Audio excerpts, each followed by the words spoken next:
It's time to go. Jesus, what has gotten into you guys? What did you guys have for lunch? It's a holy day today.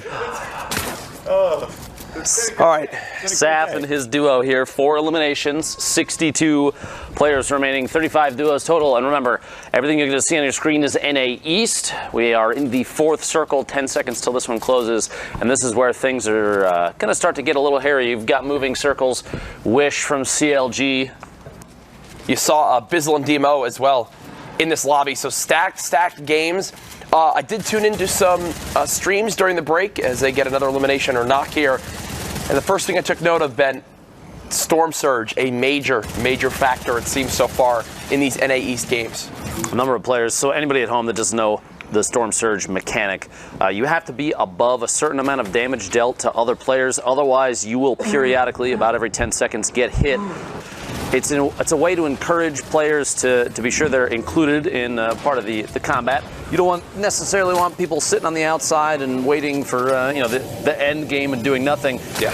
One duo you're not going to have to worry about that with is DMO and Bizzle. Bizzle, one of the most consistent players we've seen. This heavy sniper, I don't know if you noticed, Bizzle's got a boom bow. The combo there of knocking down the wall and immediately threading a boom bow shot in.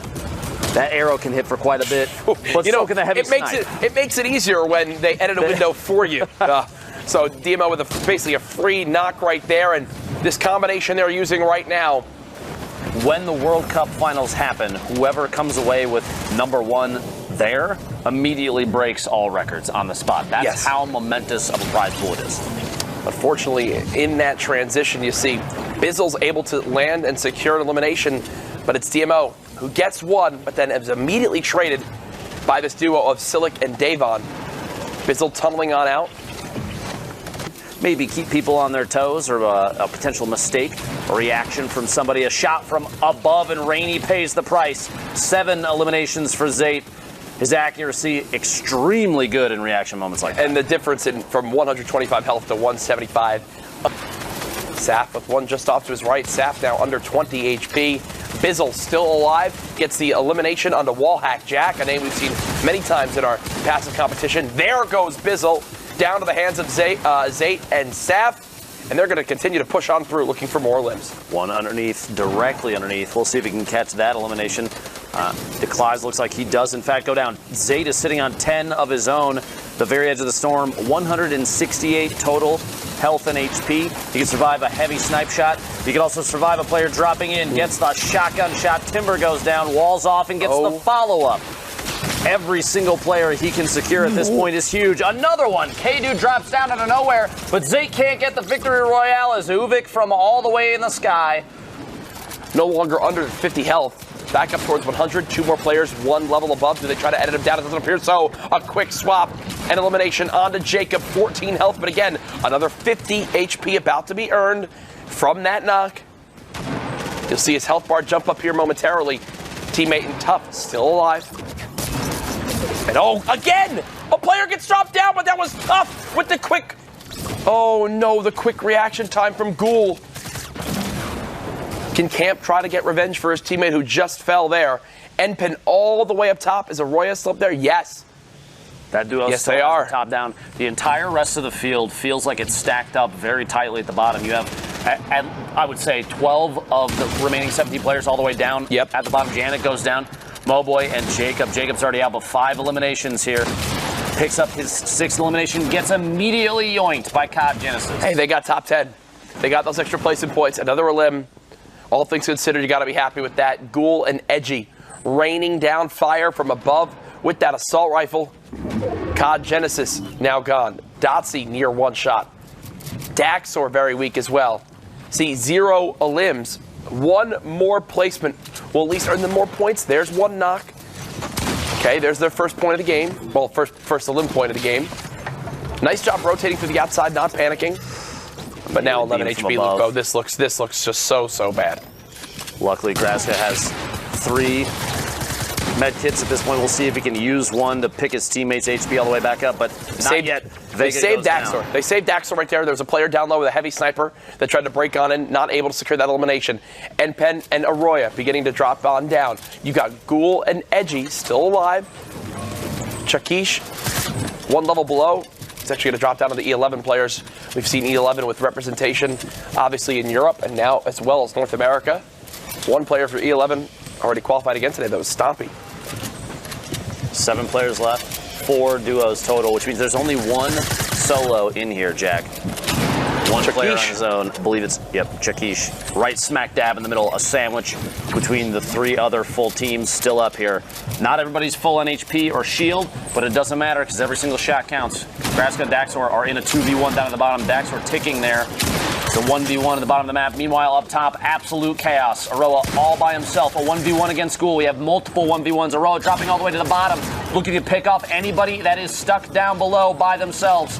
Aroa and Graska stuck in a 1v1. Ghoul has the top down. Edgy ticks out. All he has to do is wait, and Graska's going to tick to the Storm. And there it is. That was a Storm tick victory. We haven't seen that in so long.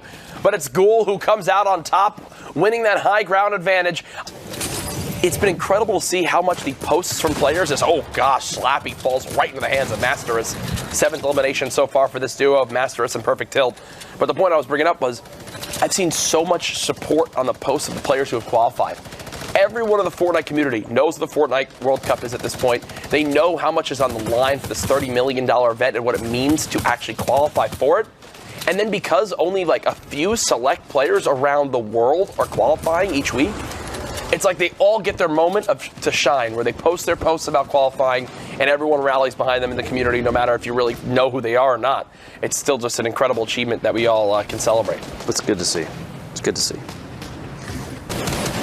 Heck, you just think, like, some leagues have been a 3-point difference between first and second. Oh my gosh. That edit was clean from Nosh. Nosh literally, he applied pressure with a stink, pushed the player away from the wall, which gave him the opportunity to take ownership of it, immediately edits and hits the shotgun shot as that player was running up a ramp away. That was 200 IQ play, and that's something. Yeah, and right there we just actually saw Nosh use that zip line to go through all the builds to get to the high ground, pop on out, a limb one more. Now 8 combined limbs. It's Nosh all the way on this low side. His teammate is now perished. As we look towards the top area of this map, Falter, name I've seen many times before. Perfect tilt. Oh no, stuck inside the zone. The zone went back.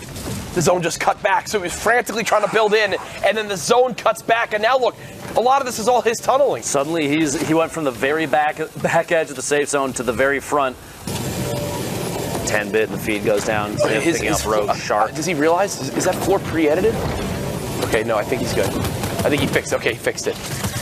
Like a few of the floors he placed are pre-edited.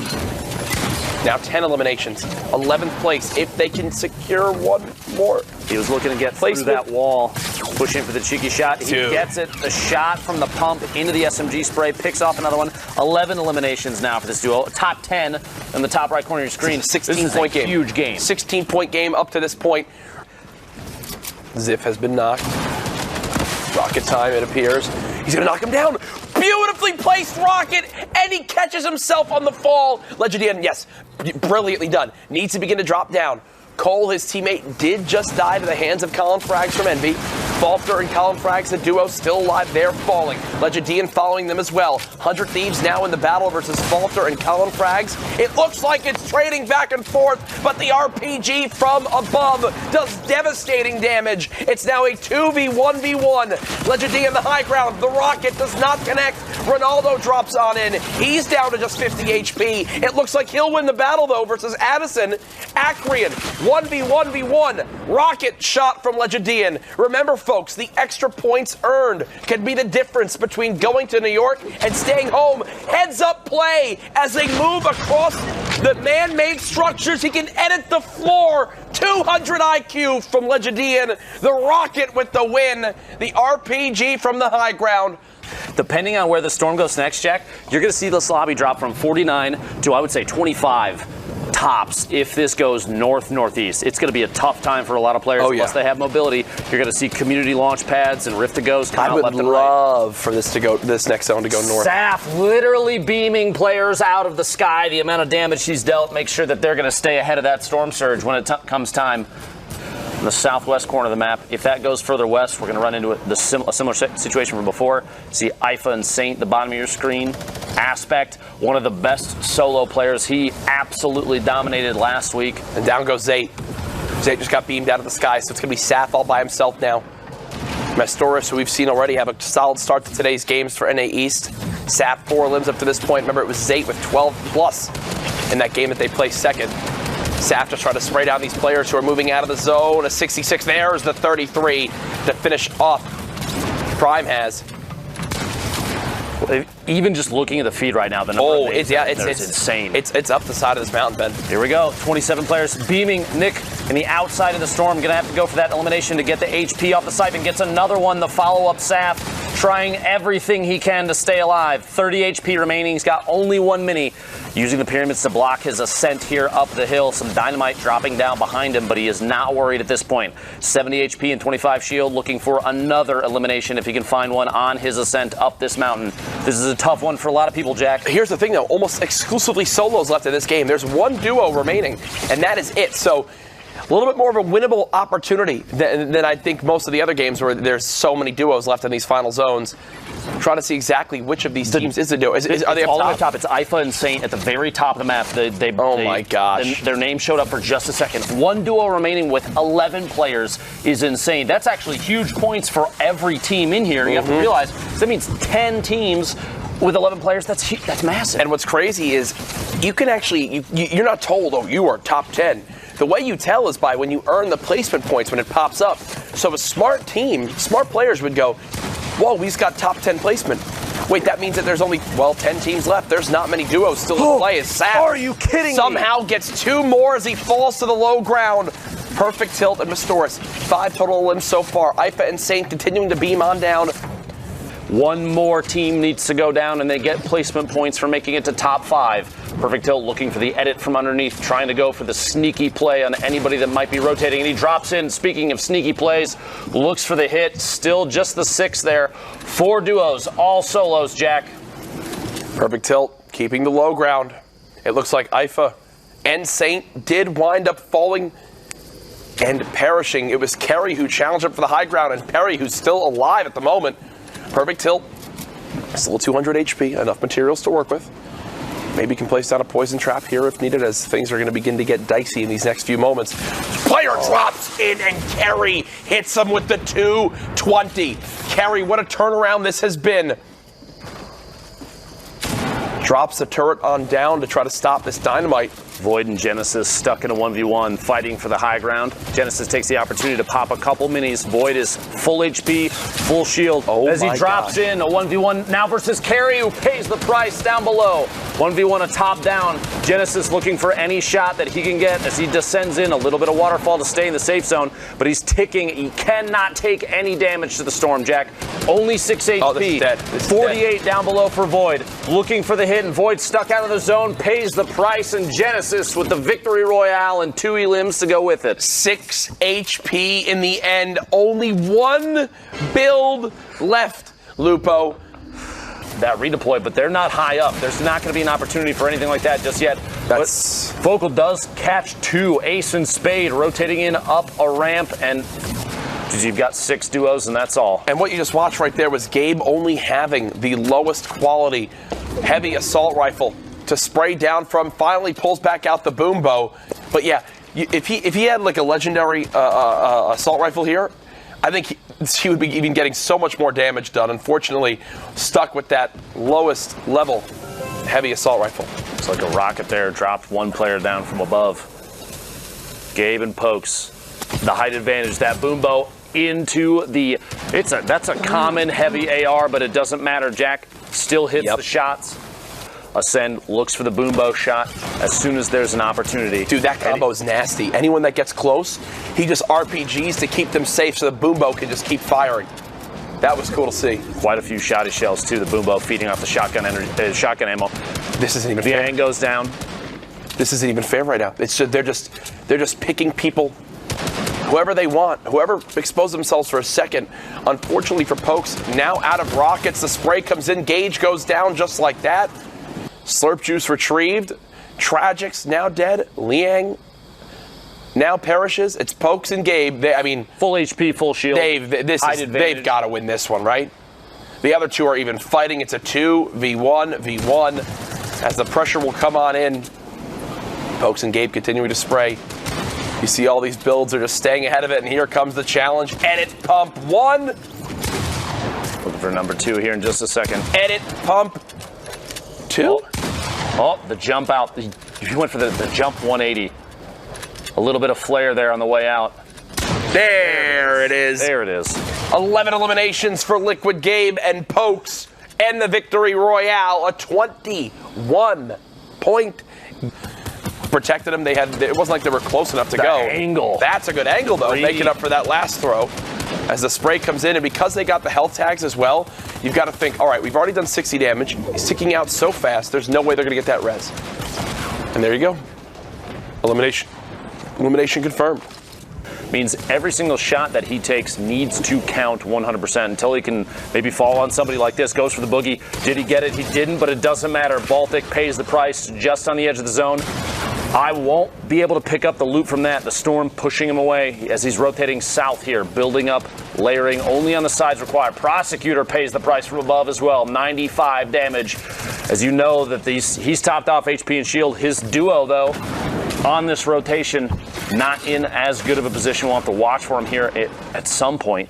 McDonkel ticking there very low on HP, still inside the ball. 0 builds. At this point, he's got to go for a hit here. There it is. Astonish drops all the loot that he could need there. Hopefully enough ammunition to top off here in 1 second. There's the shoddy shells and the medium. He's going to want to grab both of those. I think you've got to drop this boogie bomb for this RPG. Absolutely. No rockets, though? And there we go. The swap back. Well, there's no ammunition. He doesn't consider it worth picking up. Does he realize that's an opponent? Wait, what? He does. Who somebody's playing with their monitor off, Jack. Who was what that? What just happened? They could not even see him. Another player just in front. Unfortunately, does get built on out. Now Mijo hopping into a baller again. We've seen it before. Yeah, definitely still moving into zone and all right at the moment.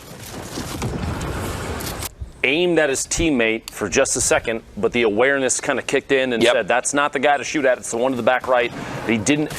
Had he wasted a pump shot just going reactive off of the movement of another player, it could have cost him in that moment. But he timed that. It was kind of like a mental check. Is this my teammate? Is it not? Sick Degenerate pays the price as well there. Sharp on his game right now, pushing into the storm. 5 elims, 5 players remaining, 3 duos total. Popping the shield to the edge of the zone. Armand and Shaky have the top down on everybody else. That minigun applying pressure to Bubba, stuck inside his own boxes. Sharp and Schneidman down at the bottom, dropping in. Bubba forced into a 1v2 with 2 more from above. Shaky applying pressure, dropping down. The pump shot, looking for every point of damage he can get. Armand lands a hit as well. Schneidman's on the outside. The rotation is not fast enough and caught underneath a ramp. That was probably the easiest final scenario you could ever ask for if you're Armand and Shaky. You finish with 6 elims, but the reason why I say that is because all 3 players on the low ground. And here we go. So, okay, so Bugga and Karos are going to be at the top. Lenon, Tyler 15, and looking down, Legidian and Cole. We watched them at the beginning. They dropped down a few places there. Remember, only 3 spots for NA East. This tall to ride the ride, and right now you can see, just moving on over here towards the end, the spread from top to bottom right now, less than 10 points. That is less than just ridiculous. A victory route going through. We saw Scram and Mexi able to take the last spot in Europe with a 20-point match at the end. All of these are coming down right to the very end. Some very familiar names, but also shoutouts Aircool and Synergy Cadet challenging on up there. Haven't seen them in a while. Ronaldo and Ziff up there as well. The Rise Boys, a very consistent duo coming out of Toronto, Canada, so doing very well here. Like you said, Cole and Lechidian, Perfect Tilt and Mysterious, one of my personal favorites. One of my favorite duos down there, Cease and Elevate. And then I would say, my favorite duo is Zayt and Saf. Love watching these guys play Fortnite. We saw them pick up, actually come close to a victory royale on the broadcast. It was, I think Zayt dropped a 12 bomb in the game or something like that. Something absurd, which is again like a testament to their skill as a duo.